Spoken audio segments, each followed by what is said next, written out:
तेव्हापासून ते आजपर्यंत मी वाडीला जातो, सप्ताह करतो, माझं गुरुचरित्राचं रोजचं वाचन आहे. म्हणजे खरंच तुला वेळ आली आणि असं वाटलं की आता काही नाही तर तू रस्त्यावर राहा. फेक वागतात, आपण आत्ता बोलायचं रूमच्या बाहेर गेल्यानंतर हा असा आहे तो तसा, हे मी रोज बघितलेलं. तुम्ही जेव्हा श्रीमंत होता तेव्हा तुम्हाला कुठल्या ग्रुपची गरज नाही पडत. 13व्याला शूट केलं, 14व्याला येऊन 13वा 14वा एकत्र केला. बाबा गेल्यानंतर एक 2 का 2.5 वर्षांनी मी रडलो.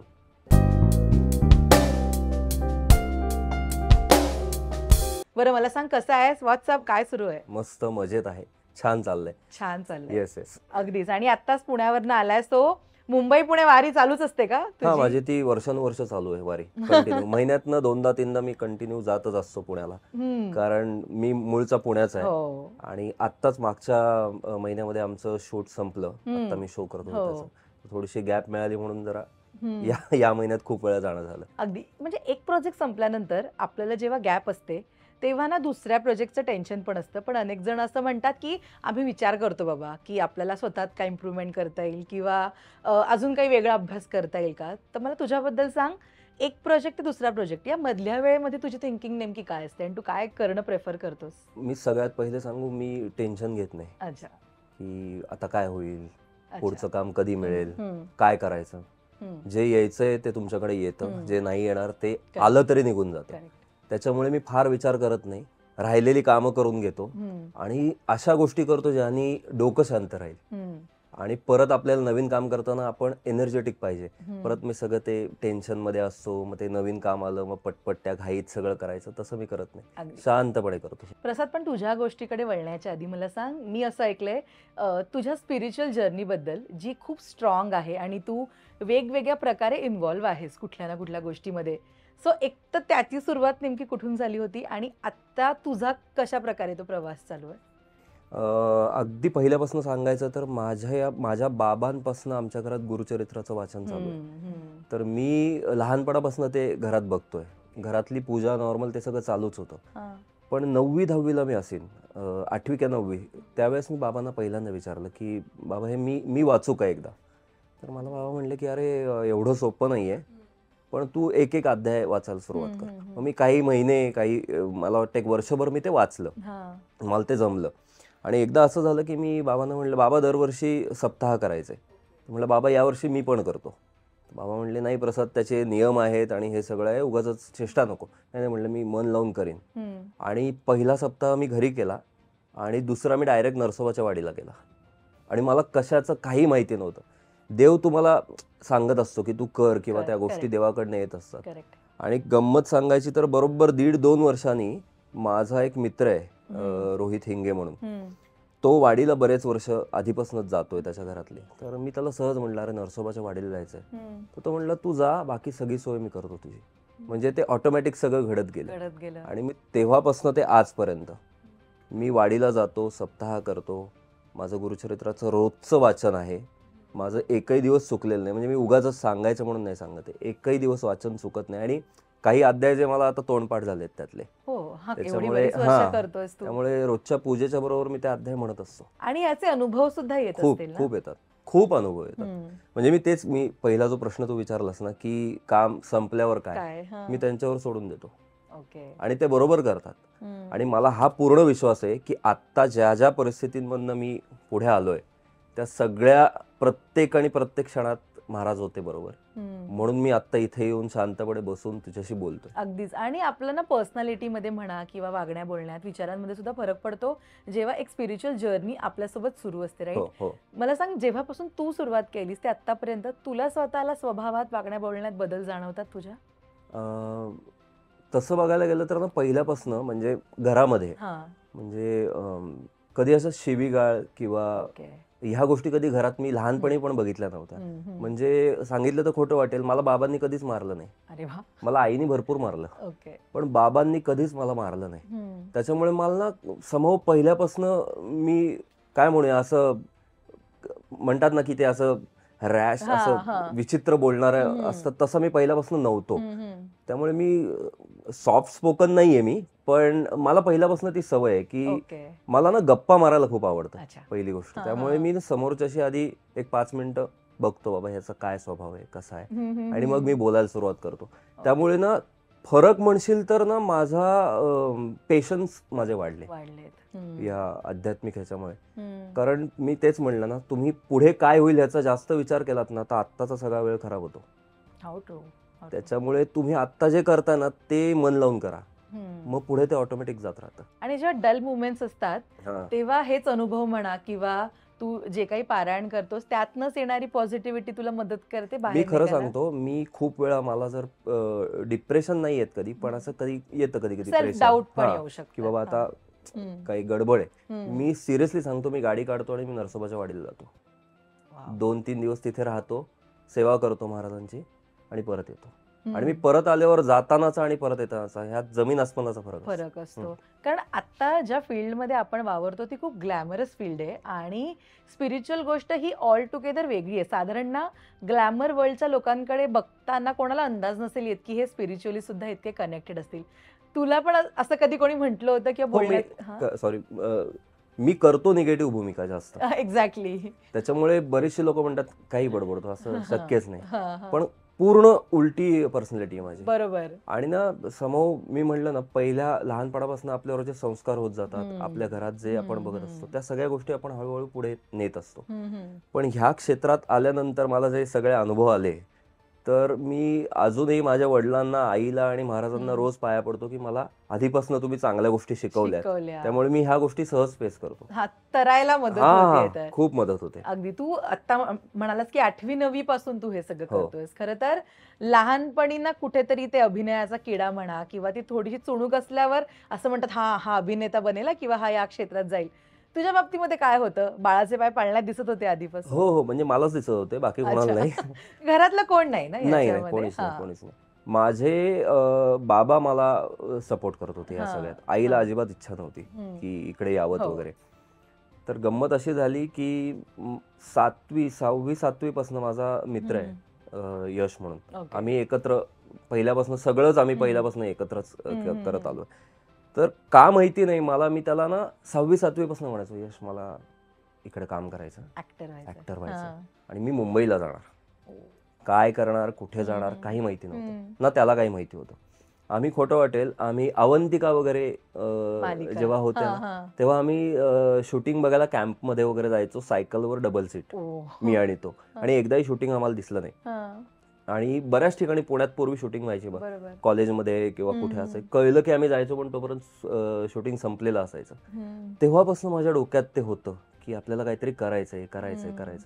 मी एक दिवस बाबांना म्हणलं की बाबा मी असं करणार आहे. ते म्हणले कर, पण पहिले शिक्षण घे, कारण पुढे जाऊन जर तुझं काही नाही झालं तर काय करणार आहेस, प्लॅन बी हवा. तर तू व्यवस्थित शिक्षण घे, मी नाही म्हणत नाही तुला, आणि मग जा.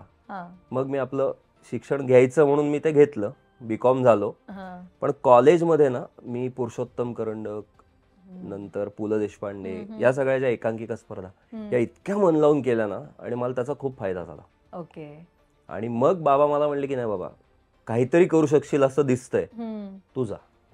आईचा सपोर्ट नव्हता खरं तर या गोष्टीला, पण ना युजली वडिलांना असं वाटत असतं की मुलाला एक फिक्स इन्कम असावी, आणि हे क्षेत्र म्हणजे खूप अनस्टेबल आहे की कधी काम आहे, नाहीये, परत आहे, असं बरेच चढ उतार यामध्ये असतात. तुझ्या बाबतीमध्ये हे अपोजिट कसं की आई नाही सपोर्ट करते पण बाबा सपोर्ट करतात? माझ्या घरात ना आईचा मी इतका लाडका होतो, इतका की ते एक असतं बघ की नाही आता आपल्या घरातनं मुलगा बाहेर जाणार आणि तो ह्या गावात नसणार आहे, तो पलीकडे कुठेतरी जाणार आहे लांब, तो जो एक इमोशनल ड्रामा असतो ना तो आईने खूप केला. पण आईचं म्हणणं होतं की ते जेव्हा मी इथं आलो, आता 2011-12 साली मी आलो मुंबईला, तर तेव्हा एवढं काही सोशल मीडिया पण ऍक्टिव्ह नव्हतं किंवा ग्लॅमर नव्हतं तितकं, कोणाला तितकी माहिती नव्हती. पूर्वीच्या लोकांनी हेच सांगितलेलं आहे की नाटकात गेला की तो वाया जातो, पिक्चर मध्ये काम करणारा मुलगा असा, ते सगळं डोक्यात असल्यामुळे आईनी मला कधी त्यात जाण्यासाठी कधी सपोर्ट नाही केला. पण समोर बाबा का माहित नाही, पण पहिल्यापासून मला म्हणायचं मला आवडेल तू हे केलंस तर, पण तू शिक्षण घे, व्यवस्थित काहीतरी तुझा बेस तयार कर, आणि मग जा. हम्म. कारण पुढे जाऊन असं नको व्हायला की मी गेलो आणि मी परत आलो, तर परत ते आलो. परत आलेलं फार वाईट आहे प्रसाद, ते बरोबर. करू नकोस. अगदी त्याच्यामुळे मी पहिले शांतपणे शिक्षण घेतलं आणि मग गेलो. कन्व्हिन्स कसं केलं आईला? कारण ना इंडस्ट्रीबद्दल मिसकन्सेप्शन खूप होते आधी, आत्ताही येत नाही असं नाही की व्यसनं लागतात बाबा किंवा इथे कामाच्या वेळा फिक्स नसतात, एकमेकांबद्दल वाईट वाईट बोललं जातं, बऱ्याच गोष्टी असतात. अशा वेळी पॅरेंट्सला कन्व्हिन्स करणं हे अजिबात सोपं नसतं. तू कसं आईला कन्व्हिन्स मी केलं होतं? आईला हे सांगितलंच नाही मी इंडस्ट्रीसाठी चाललोय. नाही सांगितलं? कारण गंमत काय झाली, हां. मी पुण्यामध्ये असताना SOTC मध्ये जॉब करत होतो. ओके. मी विजा ऑफिसर होतो तिथे. ओ. तर त्यावेळेस मी माझ्या मित्रांना सांगून सांगून सांगून माझी दादरला बदली करून घेतली क्या बात की आहे. प्लीज मला घरी तर नाही असं सांगता येणार, हां. तर तिथे गेलो तर काहीतरी तर काम पाहिजे. हां. तर मी तसं करून करून करून मी दादरला बदली करून घेतली आणि मग आईला सांगितलं, आई आता जॉब आहे, जावं आता जावं तर लागतंय. लागेल. आई गं, आई म्हणली स्मार्ट "नाही, आता मूव्ह काय हा." करणार. त्यामुळे माझ्याकडे दुसरा पर्याय नव्हता. हम्म. मी तसा दादरला आलो आणि मग नंतर एक एक एक एक गोष्टी पुढच्या मग घडत नोकरी गेल्या. सोडलीस? पहिले काही महिने केली मी, अंदाजे 4-5 महिने मी केली नोकरी, हां. मग नंतर सोडली. एक फिक्स्ड इन्कम कसं सोडवतं यार? म्हणजे नाही, काही मला पर्यायच नेहमी हा नव्हता. प्रश्न पडतो की हातातली नोकरी सोडून इकडे वेगळा स्ट्रगल करणं. म्हणजे इथे आपल्याला माहिती आहे ना की 8-9 तास कामाला जायचं, पण पैसे येणार आहेत आणि मुंबईमध्ये सर्व्हायवलला सगळ्यात जास्त पैसेच लागतात. सो ते डिफिकल्ट होतं, इझी होतं, काय म्हणजे होतं मी नेमकं? तुला थोडक्यात थोडंसं हां. त्याची हे सांगतो, काय घडलं ते. हम्म. मी इथे आलो हां. दादरमध्ये हां. आणि दादरमध्ये आल्यानंतर मी पहिले स्वामींच्या मठात गेलो. हां. मठात बरोबर. गेल्यावर म्हणलं, महाराज काम केलेत तुम्ही, आणलेत मला इथे, हम्म. तर पुढच्या गोष्टी कशा काय मला माहिती नाही, कुठे हम्म. राहायचं हेही माहिती नव्हतं. बरं, सांगायची गंमत अशी की माझ्या हातात 7 दिवस होते फक्त. हां. मला जेव्हा त्यांनी सांगितलं, माझा सर्वेश म्हणून मित्र आहे, तर म्हणलं, प्रसाद तुझी बदली झाली आहे, हां. दादरला जागा रिकामी आहे, लगेच निघ.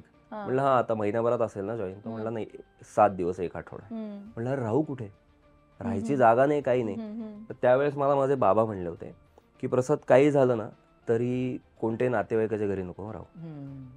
म्हणजे खरंच तुला वेळ आली आणि असं वाटलं की आता काही नाही तर तू रस्त्यावर राहा, हम्म. असंच वाटलं तर परत ये, हे सगळं कॅन्सल कर, हम्म. पण कोणाच्या घरी नको राहू. हम्म. ते मी पूर्ण डोक्यात ठेवलं होतं आणि मी दादरला गेलो, ओके. महाराजांच्या पाया पडलो आणि अक्षरशः मला दादरला स्टेशनवरून आल्यावर फक्त मठ माहिती होता हम्म. आणि शिवाजी मंदिर, ते आता बरोबर. रस्त्यातच आहे, लागतं बरोबर. मग. मला ह्याच्या पलीकडे काही माहिती नव्हतं हम्म. की दादरमधनं इकडे कुठे जातात, इकडे कुठे जातात. आणि मी शिवाजी पार्कला आलो आणि मी जागा शोधत होतो. हम्म. पुण्यामध्ये कशा पाट्या लावलेल्या असतात हां. बऱ्याच ठिकाणी. बरोबर, पीजी हवे हा, मला काहीच माहिती नव्हतं दादरमधली. मी आपलं फिरतोय गल्ली बोळांमध्ये, कुठे काहीतरी हां, लिहिलं हां. असेल तर. हा मी किस्सा मुद्दामून सांगतोय. बऱ्याच लोकांना वाटतं की हा रंगून सांगितला जातो, पण अजिबात नाहीये. खरंच महाराजांची शपथ हा घडलेला किस्सा आहे. मी दुपारी 2-2:30 पर्यंत मी जागा शोधत होतो. सकाळी मी पोचलो 9:30-10ला.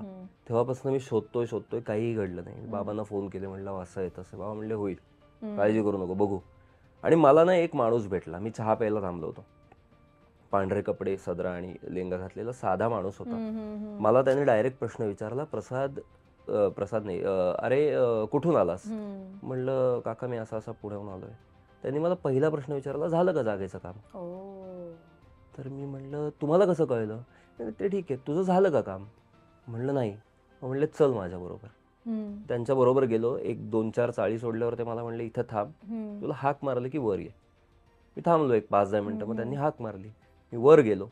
त्या काकूंनी मला सांगितलं की अरे 2-3 दिवसापूर्वीच आमच्या इथल्या एका मुलाने सांगितलं मी दुबईला शिफ्ट होतोय, तर जागा रिकामी होतीये, बघ तुला हवं असेल तर. मी म्हणलं की मी आत्ता आलो, आत्ता मठात बोललो, हा माणूस भेटला आणि हे सगळं म्हणजे हे महाराजांनीच घडवलं ना. मी म्हणलं येतो मी, माझ्याकडे जे काय तुम्हाला पैसे आहेत, म्हणलं माझ्याकडे चेन आहे ती ठेवू का, कारण गेली जागा तर काहीच नाही ना. मग मी आईला फोन लावून दिला, म्हणलं असं असं आहे. मग त्या बोलल्या नाही काय काळजी करू नका, 5-6 दिवस जाऊ दे, येऊ दे तुमच्या मुलाला. ती पहिली जागा मिळाली, खाली आलो, म्हणलं त्या काकांना चहा पाजावा. ते काका खाली नव्हते. हे आपण खूप लोकांच्या ऐकतो अशा स्टोरी की घडलेल्या आहेत, पण ही खरी घडलेली स्टोरी आहे. आणि मग मी परत मठात गेलो, पेढे ठेवले, म्हणलं झालं आता म्हणजे मी राहू शकतो दादरमध्ये. ते इतक्या वर्षाची तुझी जी सेवा आहे, हा, ती कुठेतरी येणारच ती कामी. कामाला. आणि माझा तो पूर्ण विश्वास होता. म्हणून मी सांगतो ना, मला कधीच कुठल्या गोष्टीचं असं टेन्शन येत नाही की आता मी काय करू. आणि ही खरंच देवाची कृपा आहे. आणि मीच असा नाही, असे जे असंख्य लोक जे देवावर सोडून देतात ना डोळे झाकून, त्यांची काम खरं आरामात होतात. खरं. पण जेव्हा त्यानंतर परत there is no going back ना, दादरला आलास त्यानंतर इथलाच नंतर इथलाच म्हणजे पटकन रुळलास मुंबईमध्ये अगदी लगेच. म्हणजे पहिला एक आठवडाभर मला गेला असेल, पण नंतर मी लगेच रुळलो. अगदी. पण काम तू म्हणालास की तू नोकरी करत होतास, हो. पण हे क्षेत्र म्हणजे लोक सांगतात काम देऊ पण देतात असं नाही, की कारण खूप रस्ते आहेत यार इकडे येण्यासाठी. मला सांग, कोण ती व्यक्ती किंवा ती मुवमेंट तुझ्यासाठी तेव्हा इम्पॉर्टंट ठरली किंवा एक हिट ऑफ द मुवमेंट ठरली आणि एंटर झालास इंडस्ट्रीमध्ये? पुण्याला ना मी जेव्हा भरतनाट्य मंदिराच्या जवळच माझं घर होतं, सदाशिव पेठेत राहायला होतो. सदाशिवपेठ, हो. तर त्याच्यामुळे बऱ्याच लोकांना मी ओळखायचो की हे सिरियलमध्ये काम करतात, ते सिरियलमध्ये करतात, नाटकात करतात. तर ना एक आनंद पानसे म्हणून एक नाटकात काम करणारे, खूप त्यांचं मोठं वय आहे, तर ते आमच्याशी खूप गप्पा मारायचे, मित्रासारखे आहेत. तर बोलता बोलता ते मला एकदा म्हणले की कधी काम करायचं असेल तर मला सांगा बाळा, मी मदत करेन. मी आपलं ते हलक्यात घेतलं. म्हणलं आपण कधी जाणार मुंबईला वगैरे. तर मी एक दिवस सहज त्यांना भेटलो होतो. म्हटलं काका मला जायचं आहे, ठरवतोय मुंबईला, काय करूया? ते म्हणले मी तुला एक नंबर देतो, त्याला फोन कर आधी. तो माणूस म्हणजे शैलेश दातार. तर मी शैलेश दादाला फोन केला होता आणि मी खोटं वाटेल तेव्हा कॉइन बॉक्स असायचे, तर मी त्यांना फोन करायचो आणि त्यांना सांगायचो की असं असं काकांनी सांगितलं करायला. तर ते मला प्रत्येक फोनला एवढंच सांगायचे, शिक्षण पूर्ण झालं की मला सांग, आत्ता काय करतोयस. मला वाटतं मी तेव्हा FY ला वगैरे होतो, FY SY ला, हे पुरुषोत्तम वगैरे चाललं होतं. ते सगळं त्यांना सांगायचो. महिन्यातनं एखादा फोन असायचा. तर ते सगळं झाल्यानंतर मी त्यांना फोन करायचो की आता असं असं झालं, हे झालं. BCom झालं का? म्हटलं नाही, आता हे लास्ट इयर आहे. बरोबर. आणि ज्या दिवशी मी BCom झालो त्यानंतर मी एक आठवड्यापर्यंत त्यांना फोन केला. म्हटलं असं असं आहे दादा, झालंय, उद्या काय करतोयस? म्हटलं नाही, मोकळाच आहे, आता काय कामच नाही. मग ये ND स्टुडिओला. मग मी पहिल्यांदी ND स्टुडिओला गेलो, कर्जतला. आणि तेव्हा तिथे बाजीराव मस्तानी शो चालू होता. त्यावेळेस ते मला म्हणले की इथे ऑडिशन दे, मी बोलतो आणि बाकी सगळं तुझ्या कामावर आहे. मी इथपर्यंत आणलंय. म्हणलं ओके. मी गेलो, ऑडिशन दिली, सगळं झालं आणि मी निघालो. तेव्हा काय मोबाईल वगैरे प्रकार नव्हता. मी बाबांचा नंबर देऊन निघालो आणि घरी पोचलो आणि रात्री 9-9:30 वाजता फोन आला की तुम्ही सिलेक्ट झालाय, तर उद्या सकाळी या. म्हणलं हो, उद्या सकाळी म्हणजे मला माहीतच नाही आहे. म्हणलं नाही नाही, म्हणजे तुम्हाला करायचं असेल तर यावं लागेल. मी सकाळी तिथे गेलो, सगळं ते पुढच्या गोष्टी झाल्या आणि माझं शूटिंग सुरू झालं. बाजीराव मस्तानी. क्या बात, म्हणजे पटकन मिळाला. हो, त्यामध्ये ना मला आठवतंय कृष्णराव चास्कर नावाचं कॅरेक्टर होतं, बाजीरावांच्या बायकोचा भाऊ, काशीबाईचा भाऊ. दिसलो नाही मी फार, पण तो माझा पहिला शो आणि एंट्री झाली इंडस्ट्रीमध्ये त्यानंतर. आणि ना तू जसं म्हणालास की तू पुरुषोत्तम करंडक वगैरे स्पर्धा केल्या, बट अनेकदा ना की हा ट्रेंड ऍक्टर आहे का हे सुद्धा बघितलं जातं, म्हणजे प्रॉपर अभिनयाचं प्रशिक्षण घेतलं जातं. तुझ्या मते तुझ्यासाठी अभिनयाचं प्रशिक्षण हे कोणतं काम होतं किंवा अजूनही आहे? अभिनय म्हणजे पहिल्यांदा म्हणजे एक असतं ना की आपण अनेकदा टेक्निकल गोष्टी माहित नसतात, कॅमेरा माहित नसतो कसा असतो, राईट? सो ते प्रशिक्षण कुठे कधी कसं झालं? मी पहिले नाटकात म्हणजे एकांकिका वगैरे करत होतो, त्याच्यामुळे ना एकांकिका किंवा थिएटर आर्टिस्टचा ना आवाज खूप मोठा असतो. तर मी जो दुसरा शो केला, पुढचं पाऊल नावाचा शो, तर त्या शोच्या ठिकाणी ना मी बरेचदा कॅमेराच्या समोर मोठ्या आवाजात बोलायचो. तर मग तिथे कॅमेरामन होते अण्णा आमचे, ते मला सांगायचे प्रसाद, ते क्षेत्र वेगळं, हे क्षेत्र वेगळं. खूप लोक हसली आहेत माझ्या या गोष्टीवरती, पण मला माहीतच नव्हती ती गोष्ट. त्याच्यामुळे आता इथे माईक लावलाय, आता मी मोठ्याने बोललो तर हळू, तर ते मला कळायचंच नाही, अरे असं का म्हणते, आवाज तर आला पाहिजे. तर ह्या पहिल्यांदा ना हा पहिला दुसरा जो शो मिळाला ना, त्यात मला बऱ्याचशा गोष्टी शिकायला मिळाल्या की काय करायला हवं, काय करायला नको. आणि सगळ्यात आधी ना काय करायला नको हे कळलं ना, तर मग बाकीच्या गोष्टी. आणि खूप लोक असतात जे सांगतात काय नको करायला, अदर दॅन काय करायला पाहिजे. पण सुरुवातीला कोण माणसं भेटली ज्यांनी मदत केली या इंडस्ट्रीसाठी? इंडस्ट्रीसाठी मदत अशी, इंडस्ट्री अशी कामासाठी अशी कोणाचीच मदत मी घेतली नाही खरं सांगायचं तर. की कोणाला जाऊन उगाचच भेटलोय, कुठल्या ग्रुपमध्ये बसलोय किंवा असतात ना गोष्टी, कॉफीला चाललाय किंवा. सिरियसली सांगतो, मी कुठल्याच ग्रुपला, कुठल्याच माणसांना असं भेटलेलं नाहीये. पण देवाच्या कृपेने परत एकदा एक झाल्यावर दुसरं झाल्यावर मला फोन येत गेलेत. मी तू आता तो विषय काढला, मी तुझ्याबद्दल वाचत होती ना, मी बघितलं सोशल अपिअरन्सेस तुझे खूप कमी आहेत. असं का? काय माहिती नाही मला, समोर मी ते नाही, मला पण खूप लोक, माझे मित्र पण खूप ओरडतात की अरे तू टाकत का नाहीस काही, पण मला ते का माहिती नाही, मला ते तितकं जमत नाही. आणि कार्यक्रमांना पण नसतोस तू खूप इंडस्ट्रीत? बऱ्याचशा नसतो, बऱ्याचशा असतोस. खूप ठिकाणी, म्हणजे बऱ्याच ठिकाणी जिथे मला वाटतं ना की आपण Genuinely गेलं जाणं, पाहिजे. मी तिथे जातो. अच्छा. आणि जिथे उगाच गर्दी होते ना तिथे मी नाही जात. अगदी. पुढचं पाऊलचा तू उल्लेख केलास. खरं तर ती मालिका आजही प्रेक्षकांच्या लक्षात हो. आहे. तिथून कसा आलास तू इथे पुढचं पाऊल पर्यंत? मला फोन आला होता डायरेक्ट की ऑडिशनला या. मला माहिती नाही, मला खरंच सांगतो, मला माहिती नाही त्यांना नंबर कोणी दिला. मला डायरेक्ट प्रोडक्शन हाऊसमधनं फोन आला की असं असं आहे, तुम्ही देऊन जा ऑडिशन. मी ऑडिशनला गेलो. रसिका जोशी तिने मला ऑडिशनसाठी फोन केला. स्टारचा एक शो आहे एवढंच सांगितलं होतं. म्हणलं ठीक आहे. मी गेलो, ऑडिशन दिली, आलो. आणि मला वाटतं 1 महिन्याभराने मला फोन आला की असा असा शो येतोय, तर परत एकदा तुम्हाला यावं लागेल. आणि मग तो शो सुरू झाला. आणि ते म्हणजे बॅक टू बॅक 2 शो बघितल्यानंतर आई बाबांना जरा असं हुश झालं असेल ना? हा, म्हणजे ते बघितल्यावर असं वाटलं की बाबा करतोय काहीतरी, अगदीच बसून नाहीये तिथे जाऊन. त्याच्यामुळे मग हळूहळू आईचं मन बदललं की नाही बाबा कर, पण व्यसन करू नको. ते खूप असतं. हो हो, पहिलं तेच. येस. तू आता म्हणालास की फोन आला होता पुढचं पाऊलसाठी. खरं तर आता ना प्रचंड स्ट्रगल आहे एक काम ड्रॅग करण्यासाठी. म्हणजे सेल्फ ऑडिशन द्या, भेटा, फोटोशूट, असं बऱ्याच गोष्टी इन्व्हॉल्व्ह आहेत आता ऍक्टिंग पर्यंत पोहोचायला. तुला काही डिफरन्स वाटतो प्रसाद, आधी काम मिळायची पद्धत आणि आत्ता काम मिळायची पद्धत? आधी कामाला महत्व होतं असं म्हणता येईल. हल्ली कामाला महत्व आहे का नाही ही शंका आहे. कारण की आपण जे बघतो, फॉलोअर्स बघून लोकांना बोलवलं जातं. म्हणजे हे माझं मत आहे, मी कोणाला चुकीचं बरोबर नाही म्हणते. पण एखादा ऍक्टर चांगला आहे आणि तो काम शोधतोय, पण त्याचे फॉलोअर्स कमी आहेत, तर तुम्ही त्याच्याकडे बघत नाही. आणि एखादा ऍक्टरच नाहीये पण त्याचे फॉलोअर्स मिलियन्स किंवा ट्रिलियन्स काय असतील, तर तुम्ही त्याला घरात बोलवता की ये बाबा आपण काम करूया. हे किती दिवस चालणार आहे, किती दिवस टिकणार आहे, आणि रादर ह्या लोकांना घेऊन तुम्ही जे प्रोजेक्ट करता ती किती चालतात, किंवा त्यांचे फॉलोअर्स येतात का तो प्रोजेक्ट बघायला, हा पण एक प्रश्न आहे. बरोबर आहे ना. तर मला कधी कधी ह्या गोष्टीचं थोडं वाईट वाटतं की हे जे आता नवीन सुरू झालंय, तर हे थोडंसं आपल्याला ऍक्टर म्हणून हे थोडंसं फार वाईट वाटतं या गोष्टीचं. अगदी. इनिशियल डेज मध्ये प्रसाद, तुला एक प्रकारची भीती असते काम करताना की चांगलं काम येईलच का आपल्या वाट्याला, किंवा एका भूमिकेनंतर एक छान भूमिका गाजली आपली, त्यानंतर त्याच तोडीची भूमिका मिळणं हा टास्क असतो, कारण आपण त्या लेवलचं काम शोधत असतो. 1% तरी सुरुवातीला इनिशियल डेजला तुला भीती वाटायची या बाबतीत? मला पहिले भीतीच नव्हती कशाचीच, कशाचीच कारण मला माहीतच नव्हतं हे क्षेत्र.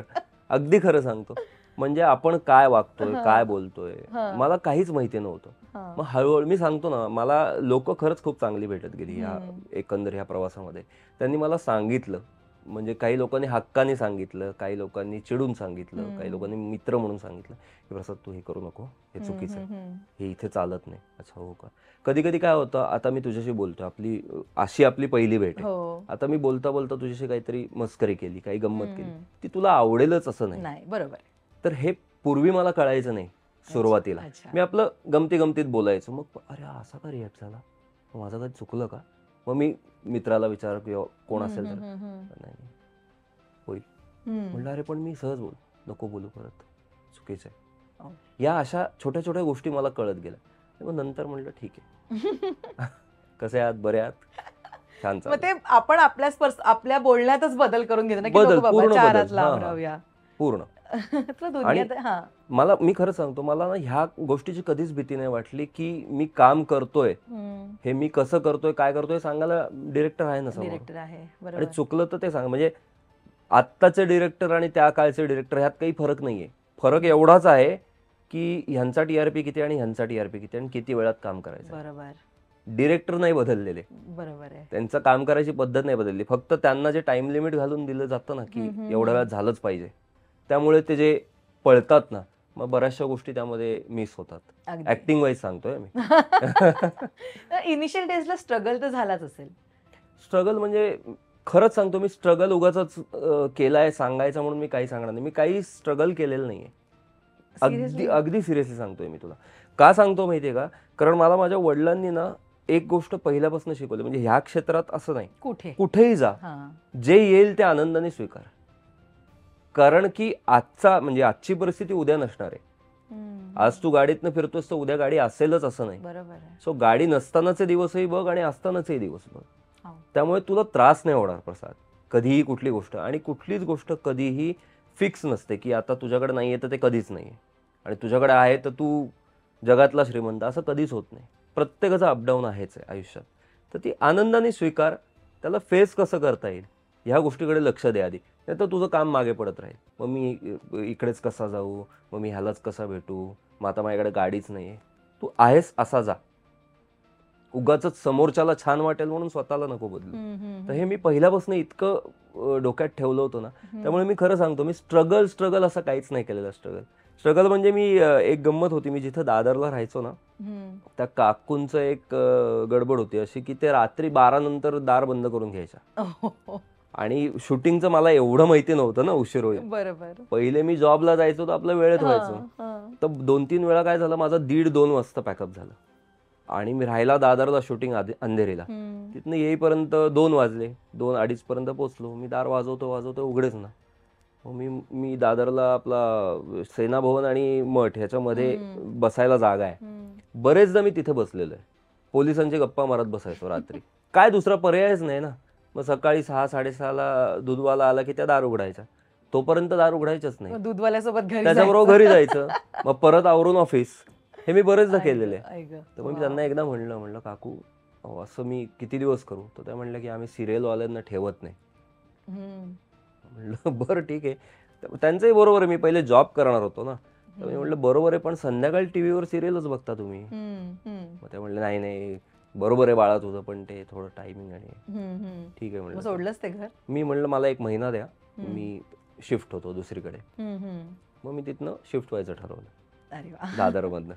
म्हणजे स्ट्रगल जो आहे ना तो तेवढाच होता फक्त माझा. रात्री काकू त्या घरात घ्यायच्या नाहीत, तेवढ्या वेळापुरतं आपलं मी तिथे बाहेर बसायचो. आपण इतक्या वेळ गप्पा मारतोय प्रसाद, पण एक गोष्ट म्हणजे आता नोटीस मी केली ती म्हणजे खूप प्रत्येक गोष्टीकडे तू खूप पॉझिटिव्ह वेनी बघ. मी खरं सांगतो, मला ना ते मी तू जे म्हणलीस ना सोशल मीडियावर तू फार का नाही आहेस, मला ना एखाद्या गोष्टीला ग्लॅमराईज करून दाखवताच येत नाही, पहिल्यापासूनच येत नाही मला.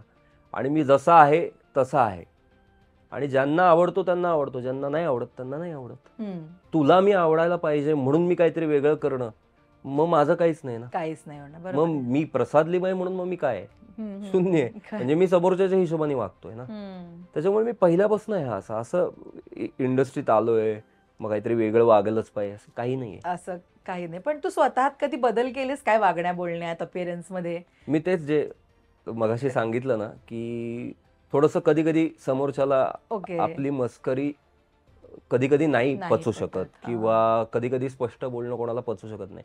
तर आता इतक्या वर्षांच्या प्रवासात मी बदल म्हणशील तर मी गप्प बसतो. पूर्वी बोलायचो, आता मी गप्प बसतो. इग्नोरन्स इज ब्लिस असं म्हणतात ते खरं आहे. सगळ्यात भारी निघून जावं तिथे. हो सगळ्यात. म्हणजे मी खरं सांगतो, आजही मेकअप रूम मध्ये समजा गॉसिप हा अत्यंत आवडीचा विषय इंडस्ट्रीमध्ये. जो ज्यांना आवडतो त्यांनी करावा, त्यांचं चुकतंय असं नाही. पण मला ते आवडत नाही किंवा मला त्याचा पार्ट नसेल व्हायचं तर मी सरळ बाहेर येतो, स्टुडिओमध्ये कुठेतरी एक खुर्ची ठेवतो, चहा घेतो, शांत बसतो. किंवा आपले बरीच लोक असतात सेटवर गप्पा मारायला, स्पॉट बॉय पासनं कॅमेरा अटेंडंट, कोणीही चालतं मला, मी कोणाशी गप्पा मारतो, मला काही फरक पडत नाही. या स्पष्ट वक्तेपणाचा कधी त्रास झालाय तुला? खूप होतो, पुष्कळ त्रास होतो.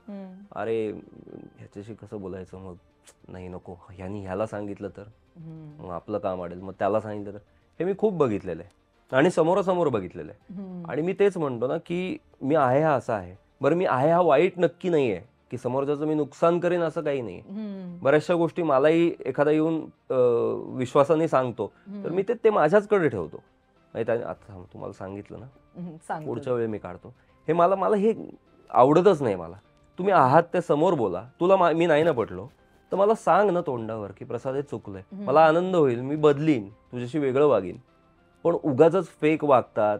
आपण आत्ता बोलायचं रूमच्या बाहेर गेल्यानंतर हा असा आहे तो तसा, हे मी रोज बघितलेलं आहे. सो मला ते नाही पटत आणि मला ते जमतही नाही, मला ते जमवायचंही नाही. म्हणजे जी बरीच मी आता असं नावं घेऊन नाही, पण कामं मिळवण्याकरता किंवा रिलेशन चांगलं ठेवण्याकरता खूप लोक बघितलीत मी अशी. हो.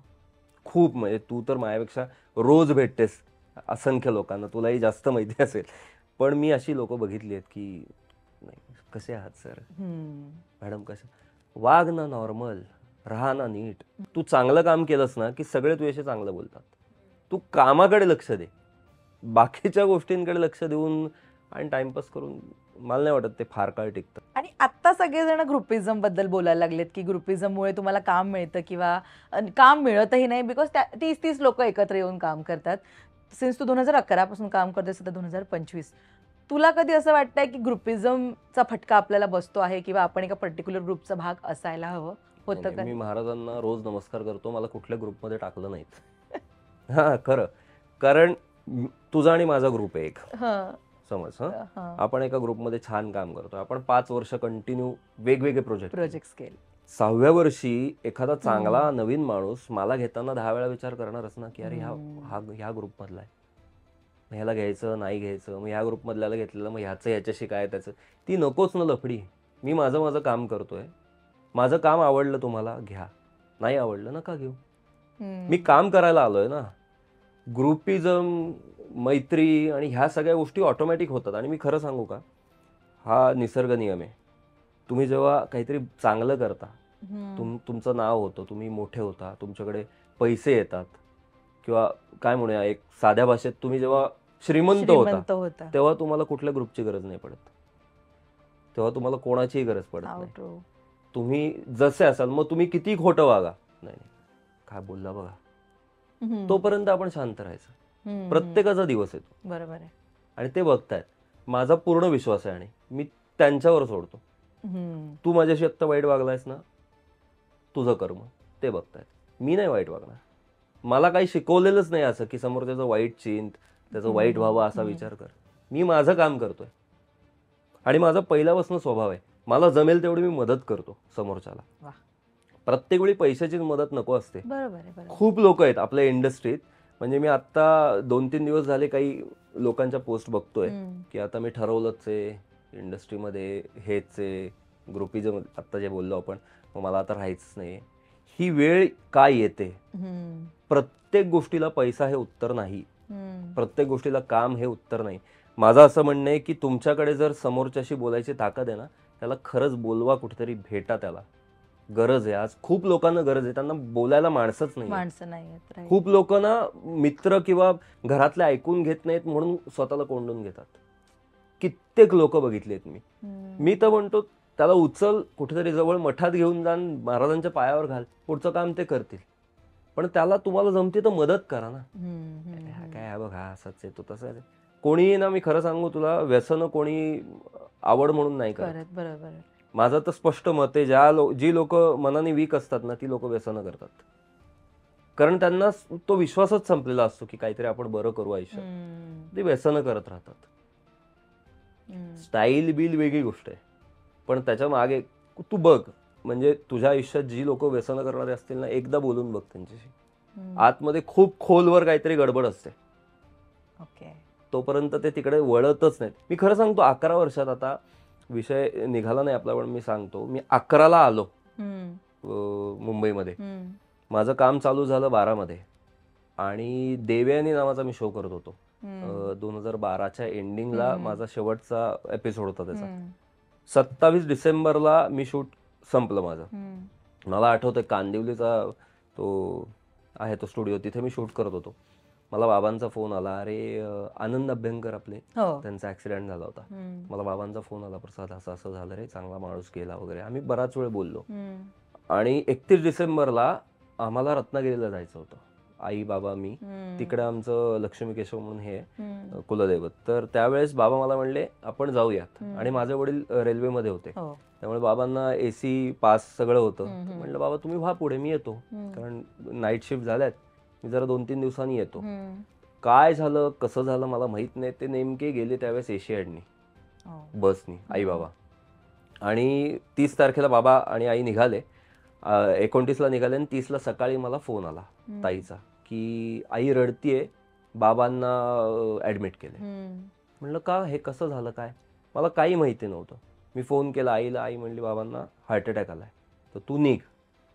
ही 2012 मधली गोष्ट सांगतोय, माझं आत्ता सुरू झालं होतं. जस्ट. आणि मी मुंबईतनं निघालो पुण्याला जायला, आणि पुण्याला जाताना मला पहिल्या टोलवर फोन आला डॉक्टरांचा की त्यांना हे लावतोय आम्ही, काय असतं ते, व्हेंटिलेटर, तर तुम्ही या, स्टेबल आहेत, हार्ट अटॅक आलाय. म्हणलं डॉक्टर मी येईपर्यंत तुम्ही सांभाळा, मी बघतो बाकीचं, आईला सांगितलंय का वगैरे, सगळं झालं. आणि सेकंड टोलला मला डायरेक्ट डॉक्टरचा फोन आला की तुम्ही गाडी बाजूला घ्या, तुम्ही कोण बोलताय. म्हणलं मी मुलगा बोलतोय. तो म्हणले मी असं असं डॉक्टर आहे, तुमचे वडील एक्सपायर झाले. ह्याच्या पलीकडे एकही वाक्य ते बोलले नाही डॉक्टर. आधी 1-2 फोन आले, चाललंय व्यवस्थित आहे, स्टेबल आहे, मे बी ते मला शांत करण्यासाठी. तो जो फोन आला ना मला, त्यावेळेस मी टोलच्या इथे साईडला गाडी लावली, 5 मिनिटं बसलो. आता काय, म्हणजे तुझे म्हणलीस ना की तुला कधी टेन्शन येत नाही का, ते आयुष्यातलं पहिलं आणि शेवटचं टेन्शन की आता काय, की ज्या माणसाच्या भरोश्यावर मी आलो होतो मुंबईत, त्याचा तो माणूसच नाही. कारण माझे बाबा जेव्हा गेले त्याच्या पुढे बाबांची 8 वर्ष अजून नोकरी बाकी होती. आणि मला बाबांचं वाक्य होतं, मी दादरमधनं फोन केला होता बाबांना की मी आलोय, चाललंय बाबा, शोधतोय काम. त्यावेळेस ते म्हणले होते, प्रसाद 8 वर्ष आहेत माझ्याकडे, 8 वर्ष पुरतील ना. म्हणलं हो पुरतील ना बाबा. तर मग त्याच्यानंतर ते मला म्हणले की तुला जे करायचं ते कर, घरचं टेन्शन नको घेऊ, 8 वर्षात सेटल हो फक्त. आणि मी त्या ह्याच्यावर उभा राहिलो होतो. आणि 2012ला बाबा गेले. आणि मग मी जो बदललोय ना, तो फक्त माझा मित्र यश आणि महाराज ह्यांच्या बेसिसवर मी जिवंत राहिलो पण नाही, मी जिवंत आहे, नाहीतर संपलं होतं सगळं. आणि बाबांनी असं काही कामच नाही बघितलं ना. नाही, बाबांनी देवयानी आणि पुढचं एवढंच. पण बाबा एवढे खुश होते ना, कारण एकदा काय झालं होतं, सदाशिव पेठेमध्ये आमचं जे घर होतं त्याला गॅलरी होती बाहेर. तर बाबा गॅलरीत उभे होते चहा पित, आणि मी खालून चाललो होतो तर मला खरंच सांगतो, मला नेहमी जाणाऱ्या आमच्या इथल्या एका काकूंनी हाक मारली की अरे तुला टीव्हीवर पाहिलं. म्हणलं हो हो काकू, छान छान करतोय, आवडलं वगैरे. तर ते वरनं बाबा बघत होते. अरे वा. आणि मग घरी आल्यावर ते म्हणले अरे वा मोठा झाला, मजा आली, छान छान, असं बाबा तेवढंच. बाबा बाबा असतात खरं यार. पण त्यानंतर माझं सगळंच बदललं पूर्ण आयुष्य. आणि खरं बघायला गेलं ना तर मी 11 पासून कंटिन्यू नाही काम केलेलं. बरोबर. 12ला मी परत पुण्याला आलो, कारण अचानक घडल्यावर आई पूर्णच कोसळली होती. आणि कसं असतं, किती बोलणारे असतात, काही लागलं तर सांग, मी आहे, कोणी नाही येत. बरोबर. आपल्यालाच आपलं करायला लागतं. असतात, नाही असं नाही, अगदी बोटावर मोजण्या इतके. बाकी कोणी बघायला पण येत नाही तुम्हाला, तुम्ही कसे राहताय, काय खाताय, कोणी येत नाही. त्यामुळे मी आईसाठी जवळजवळ 1.5 वर्ष परत घरी होतो पुण्यामध्ये. आणि माझं असं झालं की अरे आत्ता सुरू झालं, पण एकीकडे मी काम बघू, आईला बघू का काय करू, मला काही सुधरत नव्हतं. मग मला परत दुसरं 13च्या एंडिंगला काम मिळालं. मग मी खूप वेळा अपडाऊन करायचो पुणे मुंबई एका दिवसात. अरे बापरे. म्हणजे आईला भेटायचं, रात्री झोपायचं, मग सांगायचं थोडं ऍडजस्ट करा, मी येतो 12पर्यंत 12:30पर्यंत, सेटवर जायचं, परत यायचं. हे मी खूप वेळा केलेलं आहे. काही माझ्याकडे काहीच पर्याय नव्हता. आणि ह्या काळात ना फक्त माझा मित्र माझ्या बरोबर होता, यश, माझी बहीण आणि काही ओळखीचे. नातेवाईक कोणीही नसतात. अगदी क्लिअरली सांगतो मी. काही आहेत चांगले, नाहीत असं नाही, पण एक प्रत्येकाच्या आयुष्याला एक लिमिट आहे, त्याच्या पलीकडे ते येत नाहीत आपल्या समोर. बरोबर आहे, बरोबर. आणि ते बरोबर आहे त्यांच्या दृष्टीने. पण माझं वय तेव्हा 24 होतं, 24 कंप्लीट 25 त्या ह्याच्यात होतो मी. ह्या वयातल्या मुलाला अचानक घडल्यावर काय करायचं हे माहिती नसतं. आणि ज्या बाबांवरच सगळं घर होतं, आई माझी हाऊस वाईफ होती, त्यामुळे आईला बाहेरचं काहीच माहित नाही. बरोबर. आणि ते एक असतं ना, घरातलंच सगळं बघणारी एक स्त्री असते बघ, की तिला फक्त घर कसं छान राहील एवढंच माहिती असतं. तशी आई होती माझी. त्यामुळे मी खोटं वाटेल सांगितलं तर मी ATM कसं वापरायचं पासून ते चेकबुक कसं भरायचं इतक्या गोष्टी आईला शिकवल्या बाबांच्या नंतर.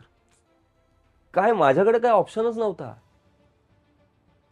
आणि मी हे जे म्हणतो ना की नातेवाईक ही गोष्टच मुळात चुकीची आहे.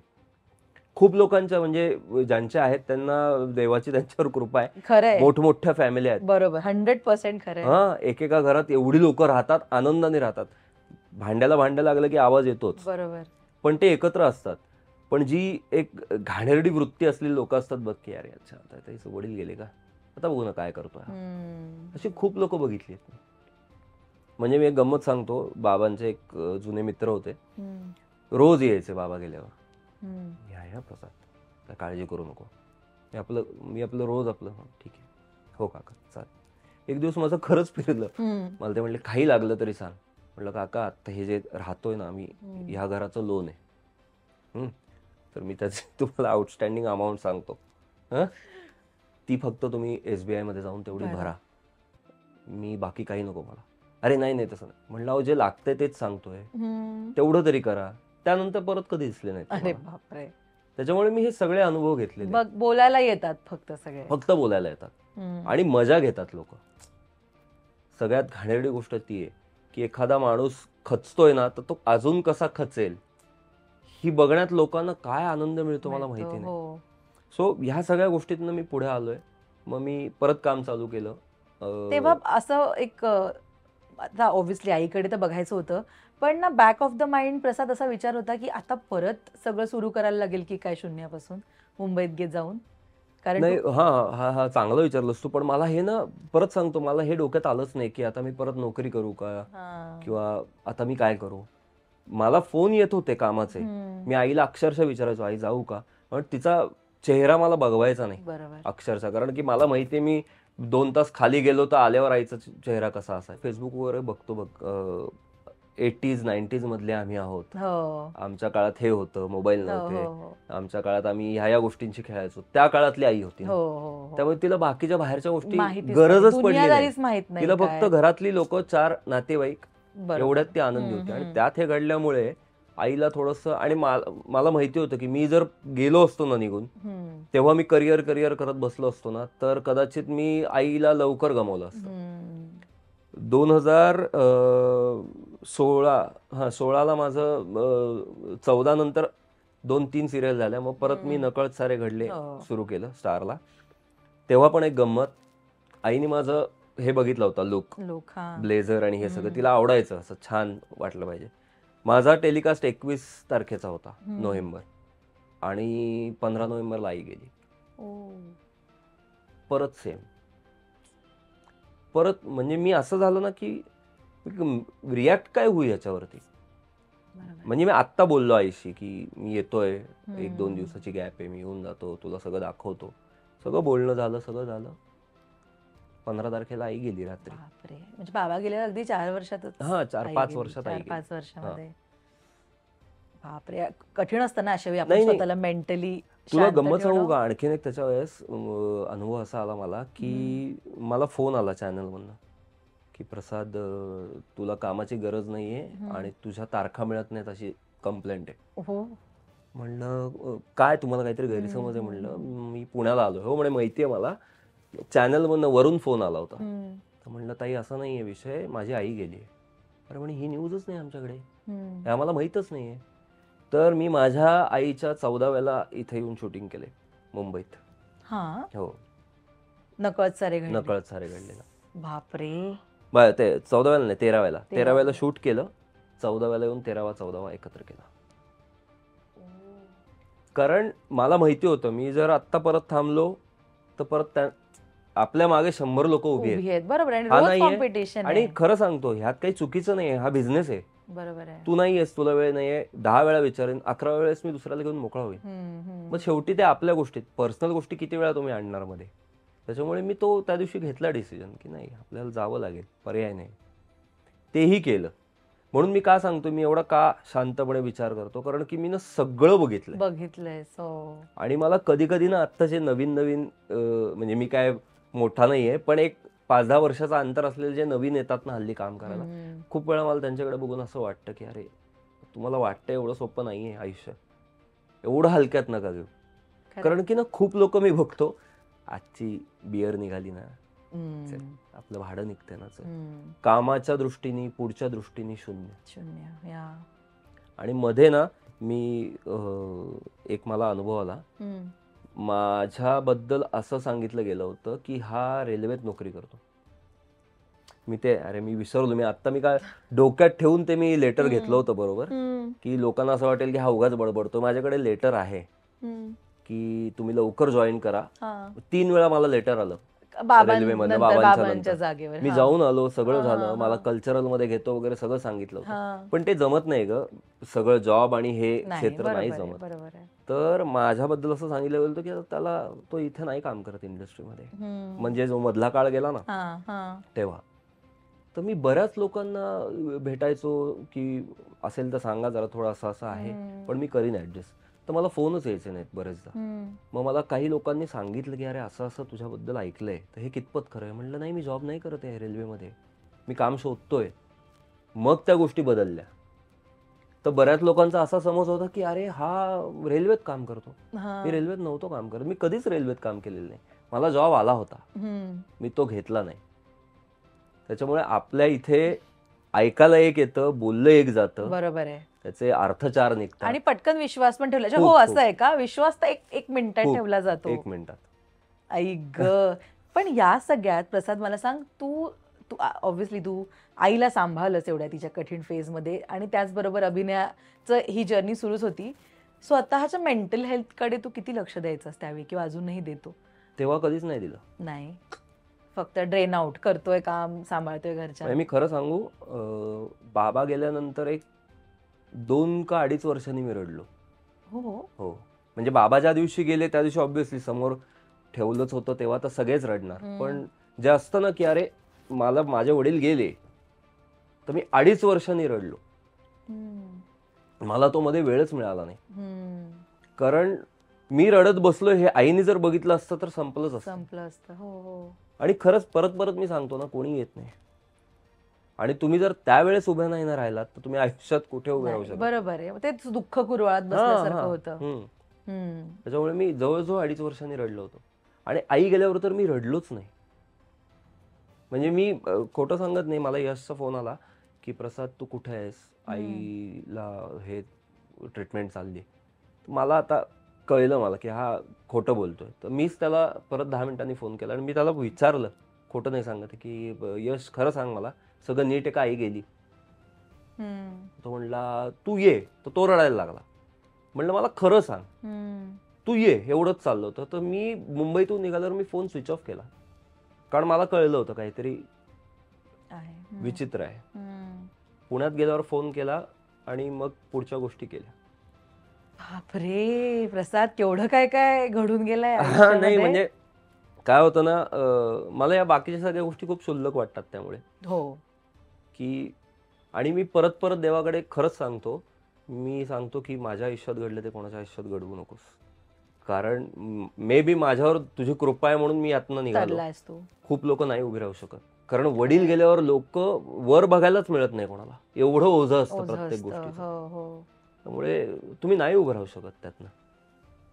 म्हणून मी हे जे आध्यात्मिक आहे ना त्याच्यासाठी याच याच्यावर उभा आहे. सेटवर लक्ष लागत होतं तुझं, पण काम करताना बाबा गेले, त्यानंतर आई गेली. बाबा गेल्यानंतर तर मी तू गॅपच होती. पण मी सांगतो काय, 13 वेळेला ज्या दिवशी मी शूट केलं ना, तेव्हा माझे हसायचे सीन होते.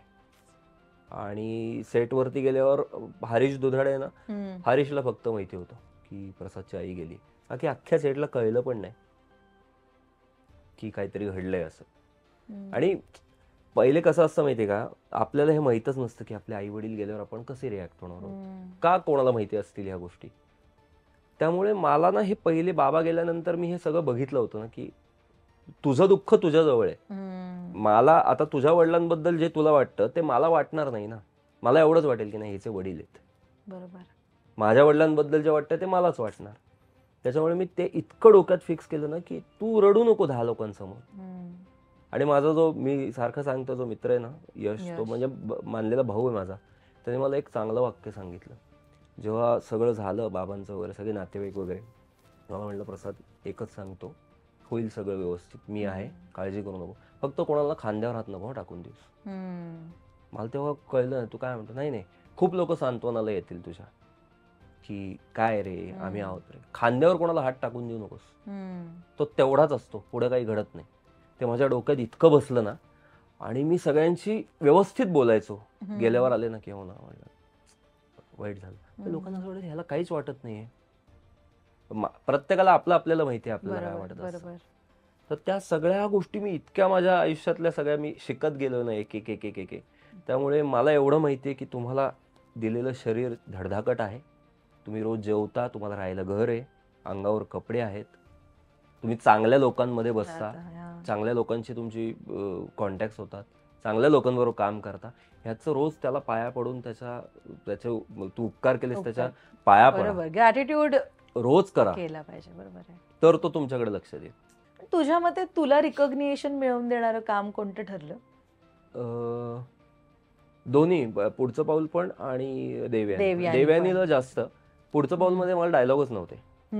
मी बऱ्याचदा नुसत्या रिॲक्शन्सवरच सीन्स असायचे, त्यामुळे मला काम सच असं मी केलं असं कधी वाटलंच नाही तिथे. पण देवयानीला खूप मजा आली काम करायला.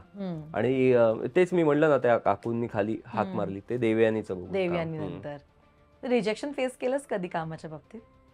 एकदा दोनदा केलंय, पण ते मी ऍक्सेप्ट पण केलं. ओके, विचार नाही केलास की आपण का रिजेक्ट झालो? म्हणजे मला सरळ सांगितलं होतं की अरे आता नाहीये तुला, तुझ्या रोलसाठी नाही म्हणतात ते तुला, तर मी कसं विचारू. म्हटलं बघा ना काही, म्हणजे आता आलंय अगदी, आपण आता बजेटचं वगैरे बोललो होतो. नाही सांगितलंय त्यांनी, नाही तुला घ्यायचंय आता. म्हटलं कारण काय? नाही कारण असं नसतं बाळा, होतं असं, मधली प्रत्येकाची फेज येते, प्रत्येकाला नाही घ्यायचं असं सांगितलं जातं. म्हणलं हे किती दिवस असते ही फेज, काही माहितीये का? हे विचारलं होतं मी. ओके. नाही म्हणे असं नसतं, मिळेल.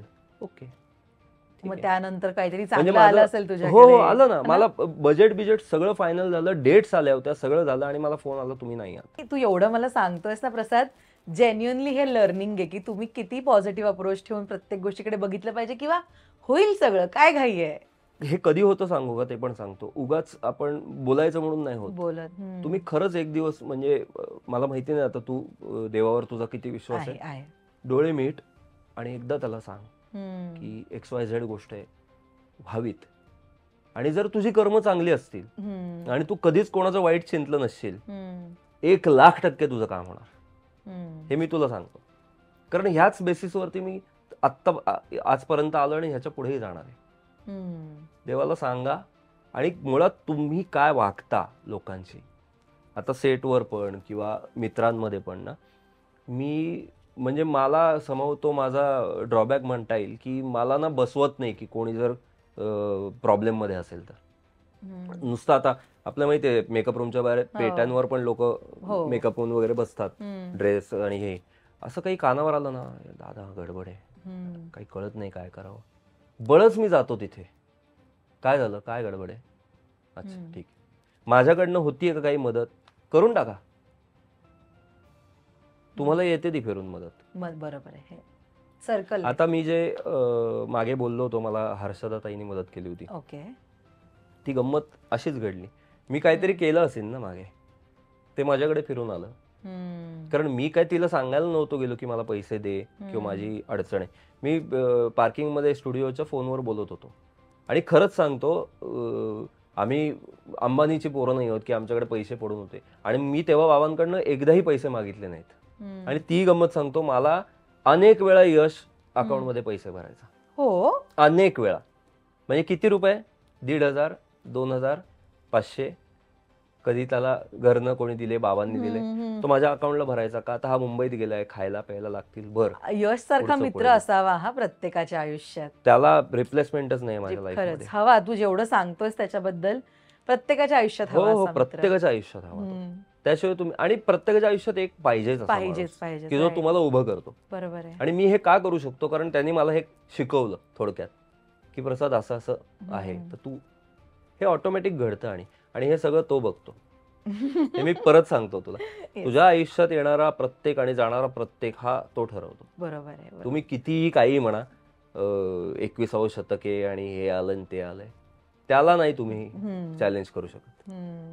त्याच्यामुळे ह्या अशा खूप गोष्टी आहेत. आणि बोलायला गेलो ना तर वेळ पुरणार नाही खरंय आपल्याला. खरंय. येस, तू सांगत होतास मला पैशांबद्दल. हा, तर तो मला ना पैसे भरायचा. आणि एकदा काय झालं, माझ्याकडे खरंच पैसे नव्हते अकाउंटमध्ये, आणि आपले चेक 3-3 महिन्यांनी येतात. बरोबर. आणि तेव्हा तर माहितीये का, मी पुढचं पावलं तर मी मंथली होतो, सॅलरीवर होता. सॅलरीवर होतो मी. ओके. आणि मला त्याचा आनंद होता. मला तेव्हाही खूप लोकांनी असं सांगितलं की अरे पर डे वर वेळ आहेस का, पर डे तू करायला. म्हणलं अरे लागतायत किती माझे दिवस, तुम्ही मोठे ऍक्टर आहात. म्हणलं माझं काय आहे? मला जे मिळायचं त्यात मी आनंदी होतो. मी थोड्या आईला बाबांना घरी पाठवायचो, माझं इथलं भागायचं, छान होतं. तर एक दिवस असं झालं ना की माझे पैसे संपले होते, आणि जे मी म्हणलं ना मला शिफ्ट व्हायचं होतं, तर मी याच्यातनं दादरमधनं निघालो. काही दिवस मी थोडे दिवस अंधेरीत राहिलो, तिथे भाडं वगैरे दिलं नाही, अगदी मित्र म्हणून राहिलो. पण मला तिकडनं डायरेक्ट कांदिवलीला जायचं होतं. कांदिवलीमध्ये एक फ्लॅट होता, आणि तो असंच ओळखीतनं आला होता. तर तिथे सगळ्यांनी असे डिवाइड करायचं असतं ना डिपॉझिट, त्यात मला 7,000 रुपये द्यायचे होते. माझ्याकडे ते नव्हते, आणि ऑलरेडी यश महिन्यातनं काही ना काहीतरी द्यायचं, तर त्याला मी फोन कसं करू ना, अरे कर. बाबांनाही फोन नाही करू शकत, कारण मीच बोललो होतो की मी मागणार नाही. म्हणलं आता करायचं काय, नाही तर दुसरीकडे बघू. असा नॉर्मल माझा फोन चालू होता की बघ ना दादा, काहीतरी पुढच्या महिन्यात करतो ऍडजस्ट, मी देईन नक्की वगैरे वगैरे. तर हे तिने ऐकलं, आणि तिने मला 2-3 दिवसांनी सेटवरती डायरेक्ट हातात पैसे दिले की हे भरून टाक आणि जा तिथे. म्हणलं अगं ताई, मी देऊ कसे, बघू. मी खरंच मागितले नव्हते ताईकडे पैसे, तिने दिले, मी ते भरले, मी राहिलो. आणि मी बरेचदा मी सांगतो ना की मी तिला म्हटलं, पण मी परत करायला पण गेलो, तिने घेतले नाहीत. नाही घेतलंय. नाही. मग तिला साडीच दे किंवा काहीतरी अजूनच दे, राहू दे. अशी माणसं आहेत इंडस्ट्रीतली तुझ्या आयुष्यात की जे हा, म्हणजे वेळ प्रसंगी उभे राहणार तुझ्यासाठी? हो, आहेत. आधीपासूनचे असतील ना? हा, आधीच आहेत. म्हणजे ते म्हणजे काय म्हणूया आपण, आपल्या बरोबर जे येतात ना एक एक एक एक, हा ते आहेत. पण हा जो ताईचा मला अनुभव आला ना, त्याच्यासारखा परत अनुभव कधी आला नाही. की मे बी गरज पडली नाही असं म्हणता येईल, पण तो आला, तो चांगला आला अनुभव.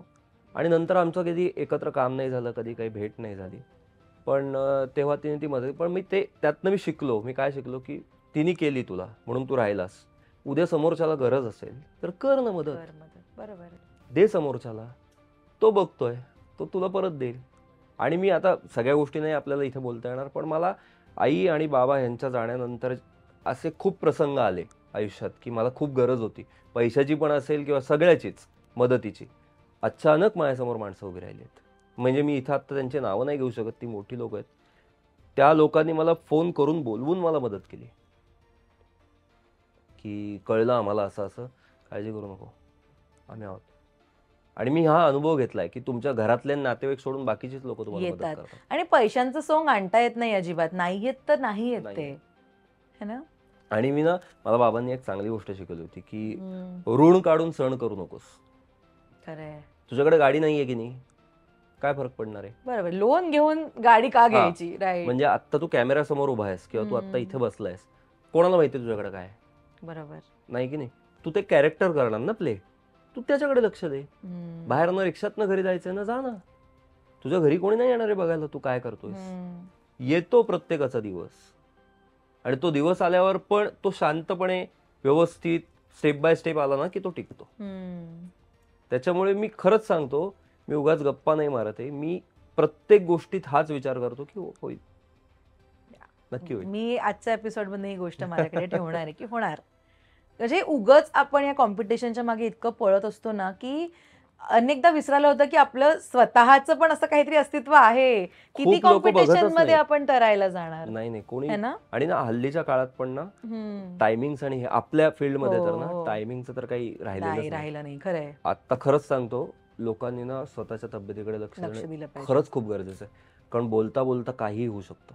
बरोबर. आणि आपण अगदी आत्ता, अरे 4 दिवसापूर्वी याच्याशी बोललो, बरोबर, अरे तो गेला, अशाही गोष्टी ऐकल्या. बरोबर आहे, बरोबर आहे. कारण हेल्थकडे लक्ष नाही, झोप नाही, बाकीच्या सगळ्या गोष्टी, प्रेशर्स.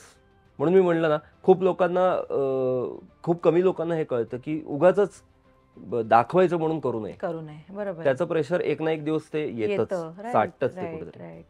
त्याच्यामुळे त्या गोष्टी शक्यतो अवॉइड कराव्या. किती मस्त. मला सांग एवढं सॉरी मीच एकटा नाही बोलतोय खरं खूप. मला खूप छान वाटतात तुझे हे विचार ऐकायला, म्हणून मी सुरुवातीलाच म्हणाले माझ्याकडे खूप आहे विचारायला नाही, विचार तुझ्याकडे. विचार. सो मला सांग, इंडस्ट्रीमध्ये तुला खरी खरी दुनियादारी कोणी शिकवली इतक्या वर्षात? अनुभव म्हणू, दुनियादारी म्हणजे चांगल्या वेनी सांग किंवा वाईट वेनी सांग, कोणी शिकवलं तुला?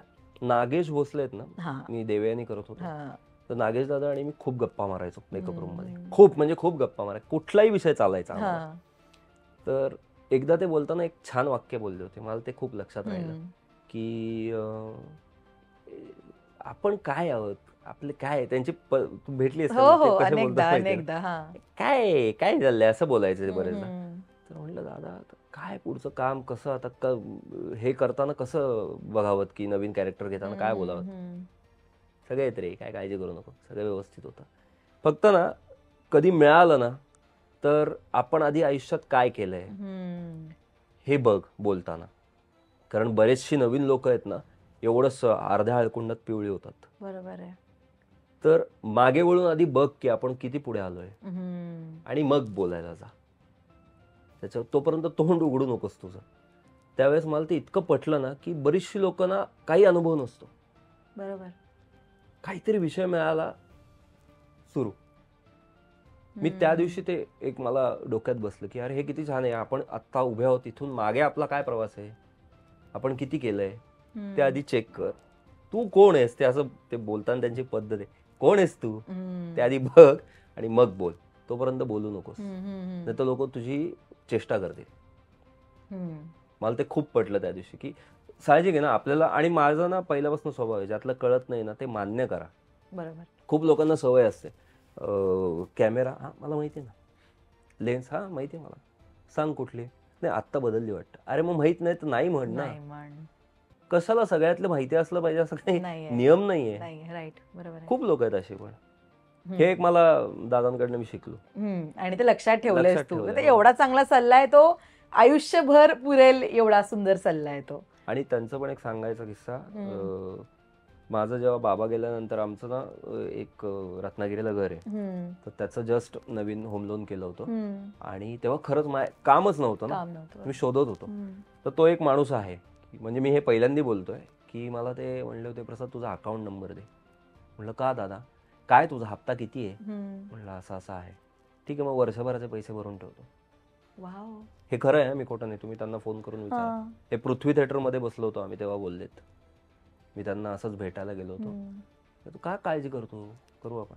आता मी त्यांचं काही काम केलं नाही का, माझ्याकडनं त्यांचा काही फायदा नाही, काही नाही. हे इतके मोठे कलाकार ना याचसाठी मोठे आहेत, कारण ते मनाचं मोठेपण आहे है ना. आणि मी तेच म्हणतो ना, आणि ते आता रेअर आहे. हा आता रेअर आहेत त्या गोष्टी. नाही आहेत आता, रेअर पण नाही आहेत. प्रसाद, तू करतोयस वेगवेगळ्या भूमिका, पण कोणत्या प्रकारची भूमिका आहे जी अजूनपर्यंत करायची संधी मिळाली नाही आणि ती एकदा तरी करायची आहे? स्वप्नातली भूमिका म्हणेन मी, ती कोणती आहे? स्वप्नातली भूमिका म्हणजे मला ना खरं सांगतो, मी असं अजून ठरवलं नाहीये की नाही की हीच भूमिका करायची.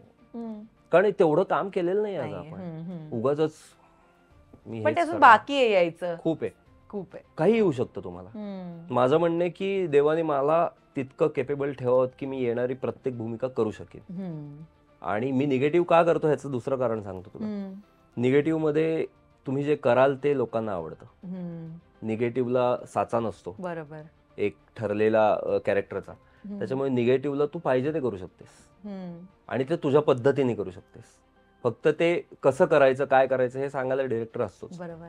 तर निगेटिव्ह करण्याचा हा एक फायदा आहे माझा. आणि दुसरा म्हणजे ना, मला ना खरं सांगतो तुला, थोड्याशा त्या वेगळ्या गोष्टी ज्या असतात, ज्या हल्ली सर्रास केल्या जातात, त्या मला कधीच आवडल्या नाहीत. ओके. म्हणजे मला आत्ता ह्या मागच्या 2-3 महिन्यामध्ये चांगल्या चांगल्या वेबसिरीज आल्या होत्या निगेटिव्ह रोलसाठीच. सगळं बोलणं झालं, सगळं झालं, आणि लास्टला ते येतो ना फोन, कॅरेक्टर ब्रीफ, तर सर वो आपको मालूम है ना उसमें 1-2 बेड सीन है. म्हणलं नाही मैं वो नहीं करता. अरे सर वो तो नॉर्मल है. म्हणलं नाही वो आपके लिए है, मैं नहीं करता. अरे सर बजेट अच्छा मिल रहा है. म्हणलं बजेट तुम्ही चांगलं देता म्हणून मी काही करू, नाही जमणार म्हणलं मला, मी दुसऱ्याला बघा. तू ठरवलंयस असे सीन्स नाही करणार? कधीच नाही, कधीच नाही करणार. ओके. काय गरज काय मला सांग ना.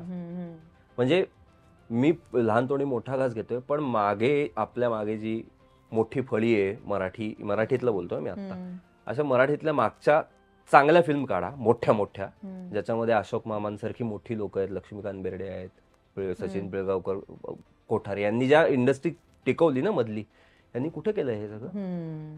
तुम्हाला तेव्हा कधीच नाही वाटली ह्या गोष्टींची गरज? कुठली पण फिल्म काढून दाखव मला ज्याच्यामध्ये फालतूगिरी बरोबर आहे, 100% बरोबर आहे. कुठे झाले ना मोठे ते, आणि आजही आपण त्यांचीच नावं काढतो. नाव घेतो. हो बरोबर. का?